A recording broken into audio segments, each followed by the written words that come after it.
What I'm contemplating is a PowerPoint and go over primarily payment in lieu of tax, that's pilot, payment in lieu of tax, transactions and tax increment financings, that's TIF, through industrial development boards. But I think we'll intersperse conversations about how it varies if you use a housing authority or a health, educational, and housing facilities board. Do you have a health and ed board here? Yeah? And I know you have a housing agency or type of one. Also, we can talk a little bit about, if it's helpful, in the question and answer part, how money flows when you have cities and counties and IDBs involved, because that can get rather tricky. And I think what I'd like to do is just kind of get through pilots, and then if people have questions, jump in. And then we go into tips, or we can go through all of that. At the end of this presentation, I do a little comparison of how pilots and TIFs compare, which I find helpful. How many of you are councilmen, city or county, commissioners, councilmen? Oh, quite a few. Well done. And elected officials of other types, probably a few, yeah, mayors. Industrial Development Board members, Health and Ed Board, none. Housing Agency, JCDA, okay. Attorneys, I always like to know where the landmines are. Busybodies, get some busy. Yeah, exactly. There always are some, and a few will admit it. Okay, just quickly about our firm, since we don't have an office in the Tri-Cities. Our law firm was Bolt, Cummings, Connors, and Berry when I began, 1979, before some of you were born. And it had 17 lawyers when I started. We were one of the 3 largest law firms in Nashville at the time, with 17. 3 of us joined at once, so it was huge growth. And now we merged 6 years ago with the Bradley Arant law firm, and now have 7 offices from Washington through Charlotte down into Alabama and Mississippi. Our economic development team was primarily the Nashville office and the Birmingham office. We have since the merger in the last 6 years added lawyers in Jackson, Mississippi.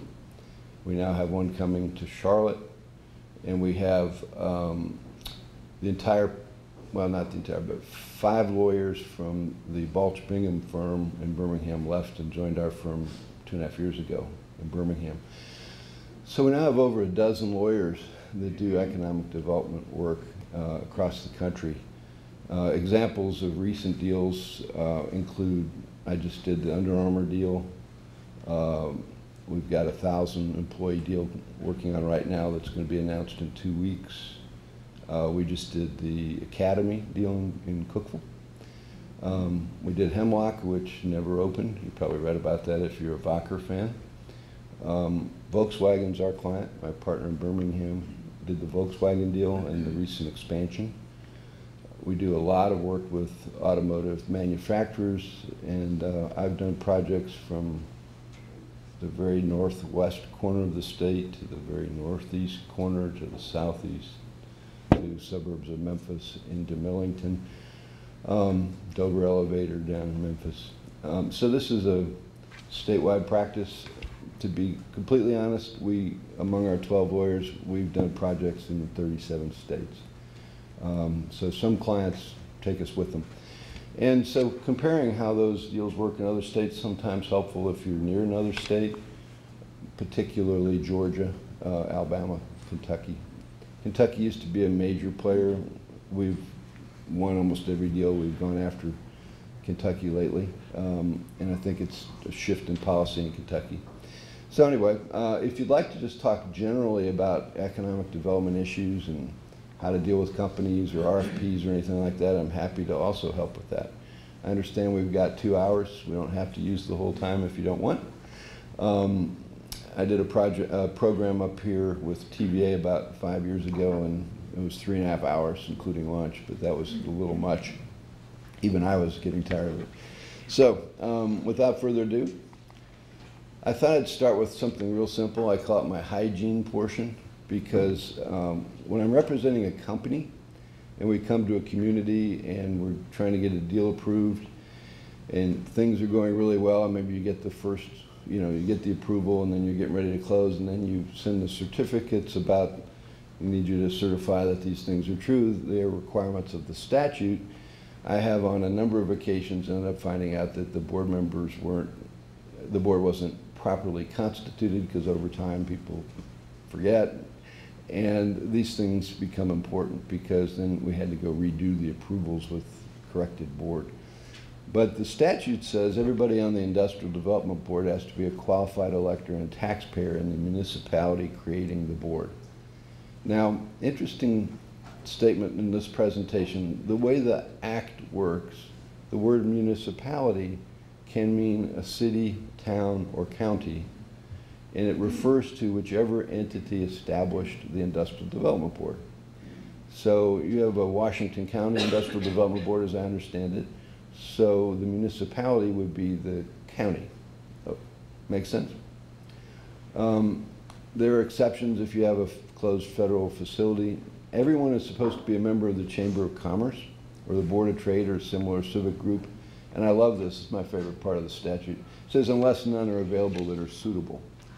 So how many of you elected people would like to make a finding that there's no one suitable in the Chamber of Commerce? Right, that's not gonna happen. You have to have 7 or more members, and you can't have officers or employees of the municipality serving on the board. Now, if you have a joint board, which is where the city and county get together and form a board, then you can. You have to have staggered 6-year terms. About 1/3 of them have to expire every other year. There's no term limits, and they're unpaid, but you can get your expenses reimbursed. So I just think it's helpful to kind of get your head into it and going through that. It's not something everybody stops and does. And I don't know about you, but in January I clean out the closets, and it's always a good time to kind of sit down and say, okay, we got all that right. Now, to do an industrial development board project, really just about anything the board does has to be for a project. The first thing I always do when I get a question is just stop and make sure that whatever it is people want to do constitutes a project. And it seems real simple, but it's not. The statute gets amended just about every year. And so you always have to stop and go, wow, what did they do about that? But simply stated, this is a summary. It gets more complicated when you really look at the statute, but really any manufacturing, assembling, warehousing, distribution center, any port or railroad type thing, any commercial enterprise, that's very broad. Office buildings, certain kinds of healthcare and educational facilities, but that's quite limited on the healthcare front. That's primarily going to be owned by the government. Low and moderate income, elderly, and handicapped multifamily housing, that's for rent. Planetariums, I'm on the Adventure Science Center board. We have a planetarium. I'm glad to see that in there. Hotels and motels, now that's a complicated analysis, and so if any of you are interested in that, we can get into that. It's actually kind of a really odd thought process, but we can do hotels and motels, but you have to jump through extra hoops. Certain pollution control and energy facilities, tree farming for somebody had a good lobby. So do you want to pause on that? Anybody have any questions about what projects are? There are more, but yes. Is retail included in Yes, commercial? yes. Okay. But that's a good question, because when you read the statute, you have to stop and say, is that retail? But yeah, I think all the lawyers in the state have concluded retail counts, and we do them. Anything else? All right, now, you also have to stop and say, okay, well, we've got a project. Does the board have the power to do what I want to do?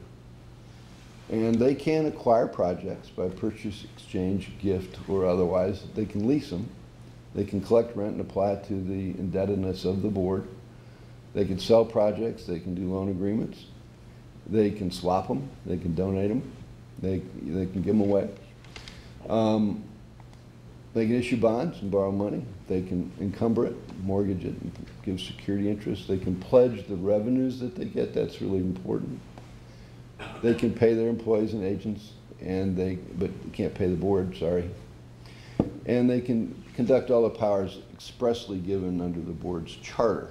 And in our state, there are a lot of private act charters. The JCDA has a private act charter, as I recall. So you have to stop and read that charter. Now, what's interesting, I'll just cut through it here. On hotels and motels, the reason why I mentioned it's complicated is that it says that the board can't own hotels and motels except in certain areas and with certain findings. And so if you don't go through those steps, then the question is, can the board own it? And when we get into talking about pilots, that becomes really important. So just keep that thought. The board cannot pledge the general taxing of power of the municipality. And the municipality, city or county, cannot pledge their credit for the bonds of the board if the proceeds are going to a private company or for their benefit without a certificate of public purpose and necessity, and that takes a 75% affirmative vote in a referendum. And I worked on the Titans deal, and we ended up having to have a referendum to get that approved, and I remember then Mayor Bredesen saying, you know, we don't want to go under this route because you could have a referendum to give everybody in the community $1,000 and so at least 25% would vote no because they think you're up to something. There's a lot of truth, you know, in that. So I've not seen one of these referendums in my career, which is now over 35 years. They have occurred in small towns where you've got a small community that you can really get together, but they were back in the 50s and 60s as best I can tell. So I don't think that's going to happen. The board can't operate a project. And that gets to be a really interesting question because a lot of boards do speculative manufacturing or warehouse buildings. So they can own it, they can build it, they can lease it, but they can't then operate a company in there. They can't compete with the other people in the community. And then, of course, all the board meetings have to comply with open meetings and open records laws, and we can visit about that a little if you want. There's a whole other presentation we do on that, which is painful because it's not intuitive. And those of you in the public eye understand that. All right, you ready to talk about pilots? Here's the really weird part. In Tennessee, the Constitution requires that all real and personal property be subject to tax, and then there's certain limits. And it creates it prohibits the creation of additional exemptions by the legislature. So you go, wow, okay. So how do we then do a payment with a tax deal where we're giving a property tax incentive to private business? And the answer is, when you look at the Constitution, cities and counties, because of this, can't grant a tax abatement directly. That's really important because there were some communities that were doing it. They have to do it through either an industrial development board, a health and ed board, or there's some quasi-agencies that have the powers of IDBs. So that's why we have an industrial development board. So that is the role of the board. It's property that's owned by an industrial development board is exempt, and the board can then enter into payment in lieu of tax agreements if the authority to do so has been delegated to it by the municipality. So if you have a city board who has to do the delegation, pop quiz. City. If it's county board? Okay. One important thing is you can do it in this area as a blanket delegation or a case-by-case delegation. And we'll talk about how that matters in a little bit. But the Supreme Court has held that this works, okay? So here's our basic deal. And there are about 4 law firms in the state that do quite a bit of this, not many. And our practices vary slightly from firm to firm. They generally come down the same way. There's one place where 3 firms agree and 1 firm does it another way. So you may hear variations of this, but everyone agrees with this part. The Industrial Development Board has to take legal title, and the company then has what's called equitable title. The company, and I'm going to, in this example, I'm going to keep it pretty simple by presuming that the project's just been built, but everybody had already agreed to induce them to do it, okay? The company then sells the land and building and equipment to the Industrial Development Board, and you can do it just on the land and building or just on the equipment or both. The board then gives back its note or bond, and they're the same thing in Tennessee, to the company for the value of the land, building, and equipment. Now, unlike when I borrow money, the Industrial Development Board is exculpated. It means that the board's not liable on the note. None of the board members are liable on the note. The community's not liable on the note. No one's liable on the note, but they pledge collateral to the note and revenues to the note, and that's the extent of the agreement. So you sell it to the board, you give a bond back for the value, and then they lease it back to the company with a nominal purchase option, usually $100, that the company at any time can forgive the note, pay $100, and get a deed back. And you have rent under the lease sufficient to pay the debt service on the bond. So you get in a sense here, the money's just kind of going back and forth. Company pays rent, goes right back to the company. Make sense? And then what we do is we do a mortgage security interest and assignment of the lease, where the board says to the company as lender, I'm going to give you a lien on the rent, and I'm going to tell the company as tenant, which happens to be the same person, to just make the payment directly to the lender so that I don't have to get in the middle of that, and it's a wash transaction. You think, wow, that is a pain in the neck, isn't it? I'm going to tell you why in a minute. And then we entered into a payment in lieu of tax agreement that says, golly, we're really not going to abate 100%. We're going to abate 100% for 5 years, and then we're going to abate 20% for a year, and then 40% for a year, and and then have a graduated deal.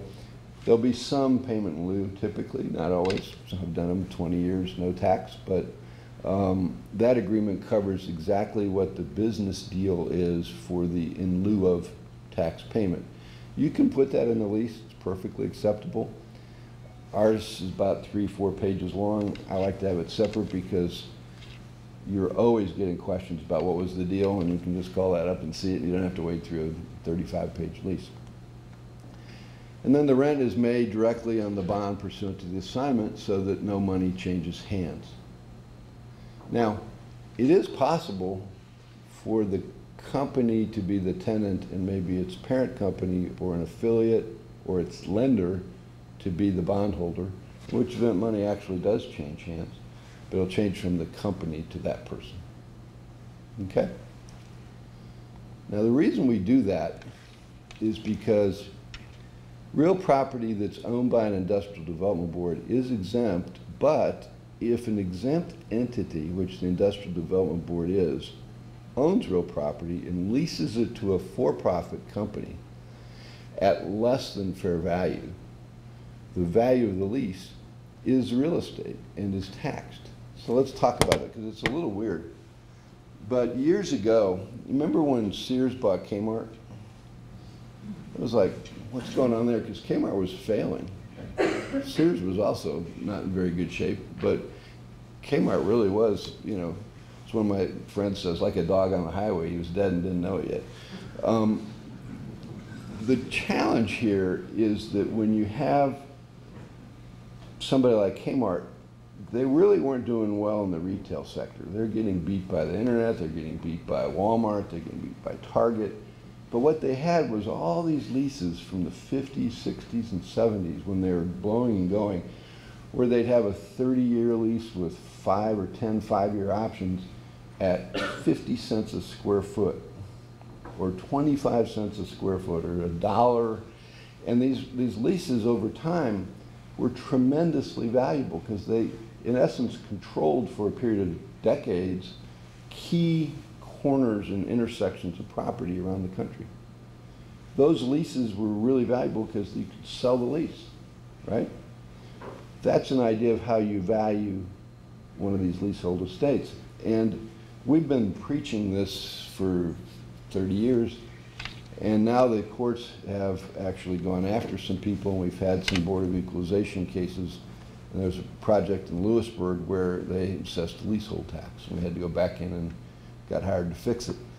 And the reason is because if you just do what you would intuitively do looking at the statute, convey the property to the Industrial Development Board, lease it back for $1, have an option to buy it at the end of 10 years for $100, that lease is worth just about the same as the land and building. And you didn't accomplish anything then if the assessor taxes the leasehold estate at fair value, which is probably about the same as the value of the land and building. So by doing this, nobody would really pay anything for that lease. And it's the lease that stands alone. You don't have to worry about all the rest of that, so this works for that purpose. Any questions about that? I know it's kind of weird. Okay, now in personal property, interestingly, there's a statute that says if there is a personal property owned by an industrial development board or an exempt entity and leased to a non-exempt entity, and it's subject to valid payment with a tax agreement, then it's not subject to tax. Why in the world we don't change the law to add land and building to that statute so that we don't have to go through all that stuff on the land and building side? I don't know. We've raised it many years in a row and it just never gets done. Now it's great for the lawyers. We have a lot more paperwork to draft and people pay us for it, but it really does at some level, you know, wow, that's a big pain in the neck. So let's pause for a minute. And you've got a huge Japanese company that is wanting to come to your industrial park. They're going to spend $100 million. They're going to employ 500 people at double the average wage in your community. You're willing to give them the kitchen sink, a 20-year no tax abatement, and then they say, Trent-san, I have to give $100 million property to the Industrial Development Board? And you say, yes. And they go, oh.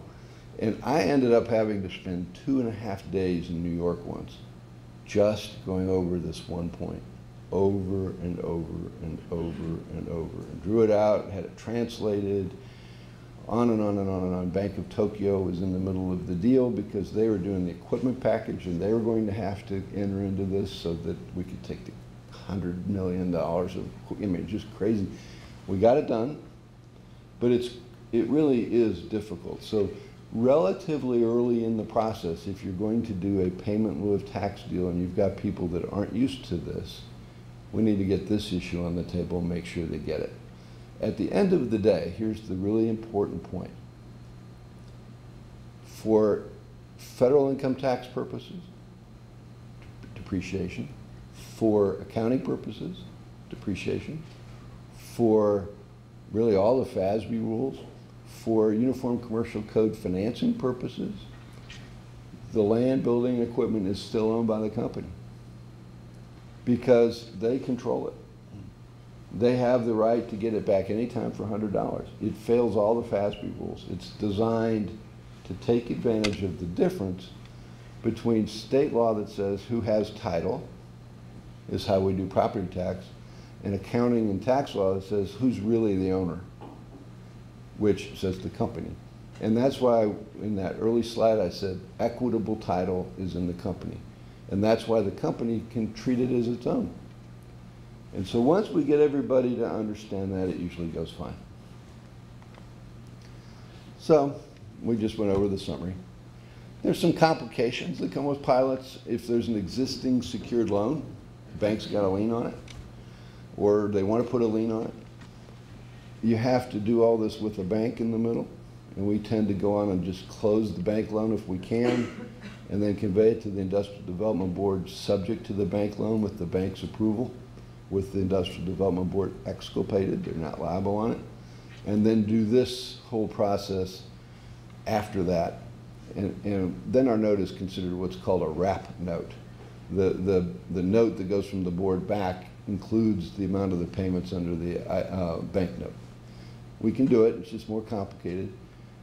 You may have the whole deal done and then the company wants to get sold, and the parent company sells the company. Still your company, you still got the same jobs, but now the buyer has to put a lien on all the assets because it did a leveraged buyout.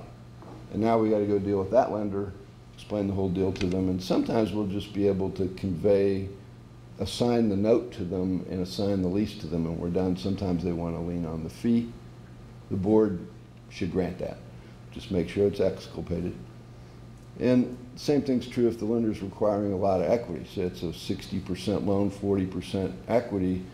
Now you've got to have the company have a note for the equity so that we don't end up having a 40% property tax on the leasehold estate. Gets even a little weirder when you do expansions. Let's say you've got a $50 million project and you're going to do a $25 million addition. The properties, if you take the property off the tax roll, you're giving the company an incentive on something that they've already done. So we can do that, but then we'll generally say, okay, well, the abatement's on a third. 25 over 75 is the third. And the payment in lieu of tax will be on 100% on the 2/3. We can structure it like that. There's several things we can do, but it gets more complicated. And we usually do a formula like I just described. But if the abatement's going to start declining, you know, we're going to do no tax for 5 years and then our 20, 40, 60, 80. Now that formula gets kind of complicated. But we can do that, and typically the companies will agree. On equipment, it's easier because you don't have to have that note. And that makes some life simpler, but you end up having what's called construction and process tax in Tennessee, where if I've got equipment in my plant, it starts getting taxed when? Does anybody know? When do you take a snapshot? On January 1. And the equipment that's on site on January 1 is subject to tax. If it comes on site January 2, they get away scot-free until the next January 1. Okay? So by the end of the year, December, my paralegals are really busy getting bills of sale done to get all the title to all the equipment on all these deals into the industrial development boards. And because otherwise, if they miss it by a day, it's subject to tax. Now, if equipment is brought on site and is in operation on January 1, it's taxed at the normal rate. If it's on site and it's not installed yet, which happens during a company building a facility, it's very, very typical that maybe you start building the plant in June, by December they deliver $50 million press, sitting on site, but it's not hooked up, the company's not going to start business until next March. Because it's on site on January 1, it is subject to tax, but it's at what's called the CIP, construction and process rate. It's only 10% of what it otherwise would have been. Well, if I start my abatement on January 1, and the deal was they're going to get 1 year at 100% no tax, and then 20, 40, 60, 80, they gave up the year when they're supposed to get 100% no tax at a time when it would have only been 10%. So we need to slide the whole thing. And then on these really big deals, the equipment comes in over 2 or 3 or 4 or 5 years. And that's the ramp up. And we have to have groups of equipment that work their way through the snake. It's all doable, but I just wanted you to be aware, when you get a really important project, it's great to sit down up front and let's all have a conversation about exactly what's the deal. Because if you go get it approved, you'll get the county commission to approve it, and then the company says, well, wait a minute, I'm going to bring my equipment in over 5 years, and if I've got a 5-year abatement, if it's just 5 years, my last big chunk of equipment, it's only getting a year. That wasn't the deal. And we've had people have to go back and say you're right, we meant for each piece of equipment to get 5 years. Make sense? Now we're seeing this all the time. Big deals, the developer owns the project, or the construction company owns the land and building, and they lease it to the company. So the payment in lieu of tax deal goes with the developer, and then the company is a sublease. And so we have to bring them in early, make sure they understand it. And the board's interest is to make sure that the incentive doesn't really go to the developer, that it goes to the company that's inducing, and make sure that that sublease requires that that company be in there, and that your tax agreement requires that company be in there, or they come back and ask you again.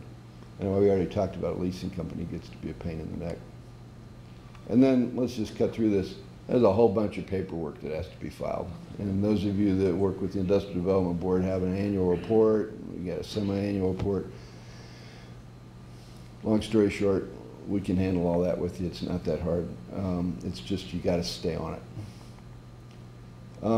Growing pains.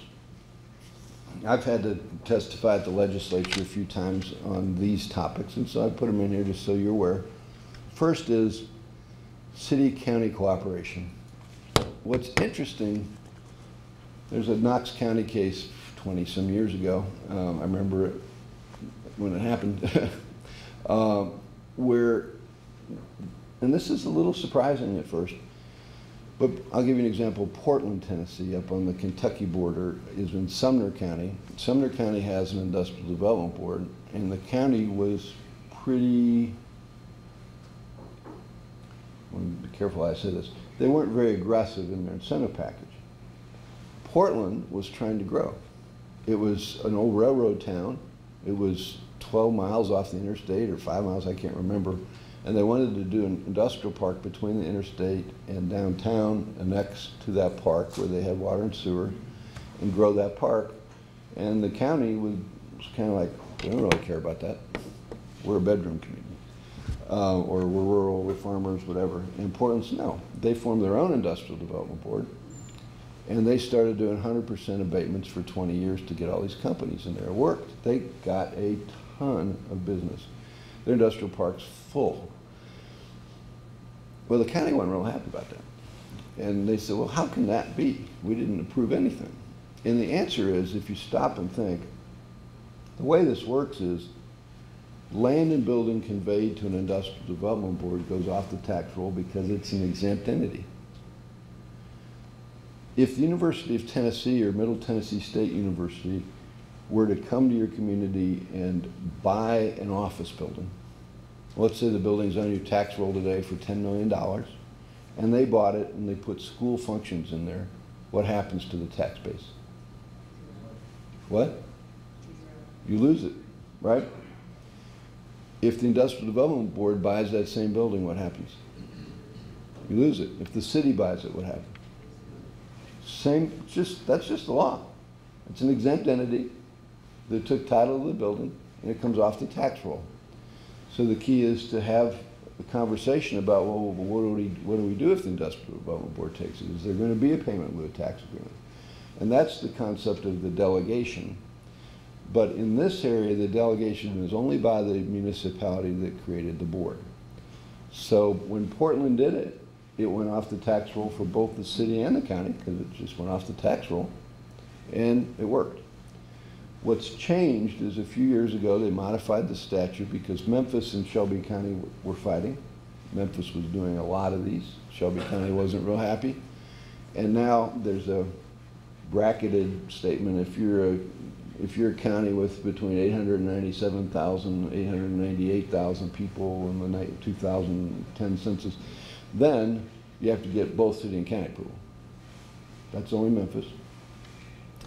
And then they modified it again recently and said, well, and I like this one, I think it's very fair. It said, if you're a city and you don't have property tax, you can't form an industrial development board and take it off the county's tax roll without asking the county. Well, I mean, even I have to admit, that's pretty fair. I don't know who was doing it, but I would applaud them, but they got caught. And then the duration limit is, and the education levy is a constant challenge because, as all of you know, property taxes are the lion's share of financing for education, and there needs to be cooperation, at least an understanding as to how we're dealing with the schools. And in Metro Nashville, for example, and Williamson County, they preserve the education portion. I mean, generally you make a payment in lieu of tax equal to at least half of what the schools otherwise would have gotten, and sometimes it's zero for a while and then half. And it varies widely, but that's a conversation that needs to occur. And then the duration limits are complicated. The law is real simple. A payment in lieu of tax deal can't go over 20 years without permission from the state. Now, let's pause for a minute, and let's say you've got a building that's your main employer. Who's your biggest employer in town that's not governmental or educational? Name one. A.O. Smith, yeah. We did a pilot for them in Springfield. Let's say A.O. Smith has a $50 million plant, and it's on the tax roll. I'm sorry, and it's been in a pilot for 15 years. And it's going to expire in 5 more years. And they come to you and they say, we would like to double in size, and we would like to double the number of employees, and we'd like another 20-year deal on the addition. You might say, hot dog. Problem is, the statute says 20-year limit. And it doesn't say, is that per person? I mean, it's per project, but is that the same project? Or is the addition a separate project? It's unclear. We've got 1,000 examples of kind of goofy things like that just come from the addition of saying 20-year limit. The solution is either you monkey with it and condominiumize it and all this stuff, which is silly, or you go to the state, and with the approval of the Commissioner of Economic and Community Development and the Comptroller, you can go longer.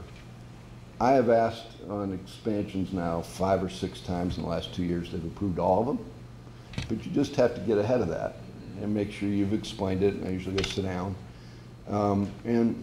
But be aware, it's not as simple as it may appear. All right, any question on pilots?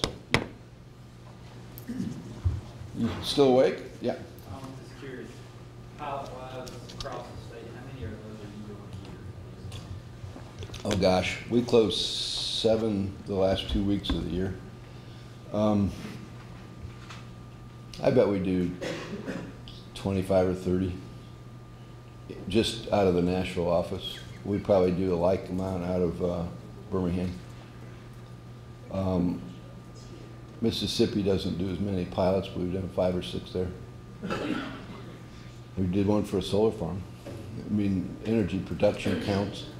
And that's a whole new area where companies are wanting to have a solar farm to be green, to get their LEED certification, and they really don't want to end up having to pay a whole bunch of property tax on it. And so we've been doing those for solar farms now. We probably have done more than that as I think about it, because we've done at least 4 of those. Okay?